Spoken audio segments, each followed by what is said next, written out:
Assalamualaikum warahmatullahi wabarakatuh. Salam sejahtera untuk kita semua. Perkenalkan, nama saya Andi Cahaya, calon guru penggerak Angkatan 10, Unit Kerja SD Impres Lakiung, Kecamatan Sembaopu, Kabupaten Goa. Salam guru penggerak. Berikut ini saya akan paparkan tentang demonstrasi kontekstual pemikiran Bapak Ki Hajar Dewantara. Namun, sebelum masuk ke pemikiran Bapak Ki Hajar Dewantara, marilah kita simak biografi Bapak Ki Hajar Dewantara terlebih dahulu.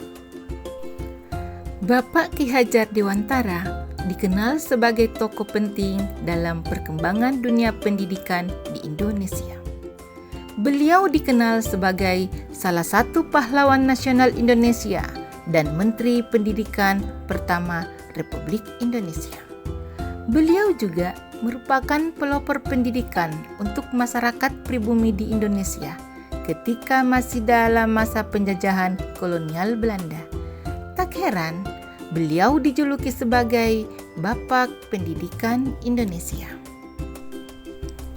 Filosofi Bapak Ki Hajar Dewantara mengenai pendidikan dan pengajaran. Ki Hajar Dewantara membedakan kata pendidikan dan pengajaran dalam memahami arti dan tujuan pendidikan. Pengajaran merupakan proses pendidikan dalam memberi ilmu atau berfaedah untuk kecakapan hidup anak secara lahir dan batin. Sedangkan pendidikan adalah tempat persemaian benih-benih kebudayaan dalam masyarakat. Ki Hajar Dewantara memiliki keyakinan bahwa untuk menciptakan manusia Indonesia yang beradab, maka pendidikan menjadi salah satu kunci utama untuk mencapainya. Pendidikan dapat menjadi ruang berlatih dan bertumbuhnya nilai-nilai kemanusiaan yang dapat diteruskan atau diwariskan. Jadi, menurut Ki Hajar Dewantara, pendidikan dan pengajaran merupakan usaha persiapan dan persediaan untuk segala kepentingan hidup manusia, baik dalam hidup bermasyarakat maupun hidup berbudaya dalam arti yang seluas-luasnya. Selanjutnya, tujuan pendidikan menurut Bapak Ki Hajar Dewantara. Ki Hajar Dewantara menjelaskan bahwa tujuan pendidikan yaitu menuntun segala kodrat yang ada pada anak-anak agar mereka dapat mencapai keselamatan dan kebahagiaan yang setinggi-tingginya, baik sebagai manusia maupun sebagai anggota masyarakat. Oleh karena itu, pendidik itu hanya dapat menuntun tumbuh atau hidupnya kekuatan kodrat yang ada pada anak-anak agar dapat memperbaiki lakunya, bukan dasarnya hidup dan tumbuhnya kekuatan kodrat anak. Bapak Ki Hajar Dewantara menjelaskan pula bahwa dasar pendidikan anak berhubungan dengan kodrat alam dan kodrat zaman, di mana kodrat alam dapat diartikan sebagai lingkungan alam tempat peserta didik berada, baik kultur budaya maupun kondisi alam geografisnya. Kodrat alam berhubungan juga dengan karakter dasar anak. Sedangkan kodrat zaman adalah kekuatan, potensi, atau keadaan diri yang berubah sesuai dengan kondisi sosial, budaya masyarakat, atau perkembangan zaman. Bapak Ki Hajar Dewantara mempunyai konsep pendidikan, yaitu menghamba pada anak. Menghamba pada anak adalah konsep pendidikan yang diusung oleh Bapak Ki Hajar Dewantara, pendiri Taman Siswa dan tokoh pendidikan Indonesia. Konsep ini menekankan pada minat, kebutuhan, dan kemampuan individu, menghadirkan model dan metode belajar yang menggali motivasi untuk membangun habit anak, menjadi pembelajar sejati, selalu ingin tahu terhadap informasi dan pengetahuan, suka dan senang membaca. Menghamba pada anak dimaknai sebagai rasa penghargaan guru terhadap murid sebagai manusia yang memiliki kodrat bawaan dari Sang Pencipta dan juga terlahir dari zaman yang dinamis. Berikutnya, trilogi pendidikan menurut Ki Hajar Dewantara. Trilogi pendidikan yaitu konsep pendidikan Ki Hajar Dewantara yang terdiri dari: yang pertama, Ingarso Suntulada atau di depan memberikan teladan. Ingarso Suntulada menegaskan bahwa seorang guru hakikatnya di depan sebagai seorang pendidik yang harus memiliki perilaku sehingga harus memberi contoh dan teladan tindakan yang baik kepada peserta didiknya. Yang kedua, Ingmadya Mangungkarsa atau di tengah-tengah memberi semangat.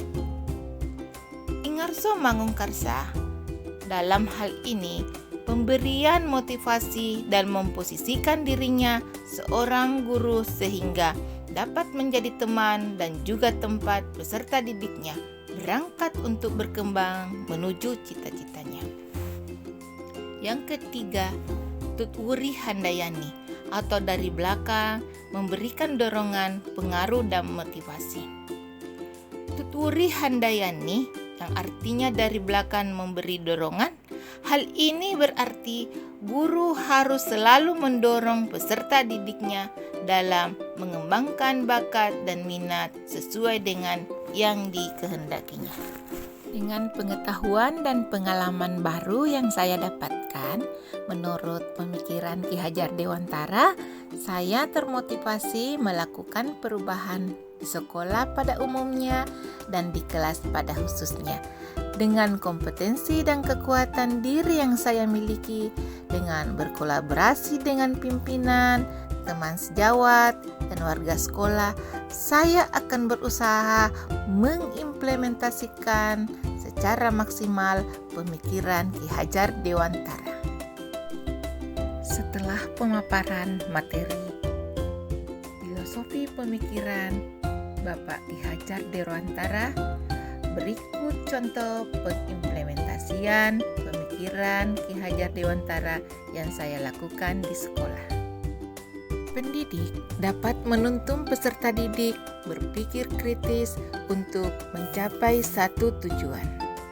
Pendidik juga selalu menggunakan metode-metode pembelajaran yang menarik sehingga cara belajar anak menyenangkan. Pendidik menggunakan tempat belajar di luar kelas agar anak tidak mudah bosan dalam pembelajaran. Implementasi pemikiran Ki Hajar Dewantara selanjutnya adalah budi pekerti. Budi pekerti atau karakter merupakan perpaduan antara gerak, pikiran, perasaan, dan kehendak atau kemauan sehingga menimbulkan tenaga. Budi pekerti juga dapat diartikan sebagai perpaduan antara cipta, karsa, sehingga menciptakan karya. Didikan sesuai dengan kodrat alam dan kodrat zaman, di mana kodrat alam diartikan sebagai lingkungan alam tempat peserta didik berada, di mana peserta didik dapat menggunakan lingkungan sekitarnya sebagai sumber belajar. Kodrat zaman dapat diartikan bahwa kodrat zaman adalah kekuatan, potensi atau keadaan diri yang berubah sesuai dengan kondisi sosial budaya masyarakat atau perkembangan zaman. Dapat dilihat dari contohnya bahwa peserta didik menggunakan alat atau media pembelajaran dengan menggunakan teknologi. Kemudian, tantangan yang saya hadapi dalam pengimplementasian di sekolah saya adalah karakter peserta didik yang berbeda-beda, kurangnya minat belajar peserta didik, dan peserta didik belum terbiasa dengan penggunaan IT. Dari tantangan tersebut, saya mempunyai solusi, yaitu asesmen diagnostik, merancang pembelajaran inovatif dan menyenangkan, memfasilitasi peserta didik berupa perangkat teknologi, dan mengembangkan potensi guru sebagai pendidik. Demikian pemaparan saya mengenai implementasi pemikiran Bapak Ki Hajar Dewantara. Wabillahi taufik wal hidayah. Wassalamualaikum warahmatullahi wabarakatuh. Salam guru penggerak.